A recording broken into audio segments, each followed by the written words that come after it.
ഇന്ന് നമുക്ക് ഉലുവയുടെ ഇല വെച്ചിട്ട് ഒരു കറി ഉണ്ടാക്കാം. അതിന് വേണ്ടിയിട്ട് കുറച്ച് ഓയിൽ ഒഴിച്ചിട്ടുണ്ട്. അതിലേക്ക് 1 ടീസ്പൂൺ കടുക്, 1 ടീസ്പൂൺ ജീരകം, കുറച്ച് കറിവേപ്പില, 4-5 അല്ലി വെളുത്തുള്ളി, 4 പച്ചമുളക്, 1 ഉണക്കമുളക്, 1 സവോള, ഇതെല്ലാം കൂടി നന്നായിട്ട് വഴറ്റിയെടുക്കുക. അതിലേക്ക് 1/4 ടീസ്പൂൺ മഞ്ഞൾപ്പൊടി, 1/4 ടീസ്പൂൺ മുളക് പൊടി, 2 പിഞ്ച് കായം, ഇതും 1 തക്കാളിയും കൂടി ഇട്ടിട്ട് ഒന്ന് വേവിച്ചെടുത്തതിന് ശേഷം അതിലേക്ക് ഉലുവയിലയും കൂടി ഇട്ടിട്ട് ഒന്ന് അടച്ചു വെച്ച് 2-3 മിനിറ്റ് വേവിച്ചെടുക്കുക.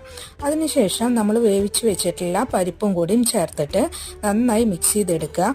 ആവശ്യത്തിനുള്ള ഉപ്പും കുറച്ച് ചൂടുവെള്ളവും കൂടിയും ചേർത്ത് ഒന്നുകൂടി നന്നായിട്ട് ഇളക്കിയെടുക്കുക. ഇനി ലോ ഫ്ലെയിമിൽ 5 മിനിറ്റ് നേരം ഈ കറി കുക്ക് ചെയ്തെടുക്കുക. നല്ല ടേസ്റ്റുള്ള കറിയാണ്, എല്ലാവരും ട്രൈ ചെയ്ത് നോക്കുക. ഈ വീഡിയോയുടെ താഴെ ഞാൻ നാടൻ രീതിയിലുള്ള മത്തയില കറിയും അതുപോലെ മത്തയിലയുടെ ഉപ്പേരിയുടെയും കൂടിയിട്ടുള്ള ലിങ്ക് കൊടുത്തിട്ടുണ്ട്. അപ്പോൾ എല്ലാവരും അത് പോയി ഒന്ന് കാണണേ.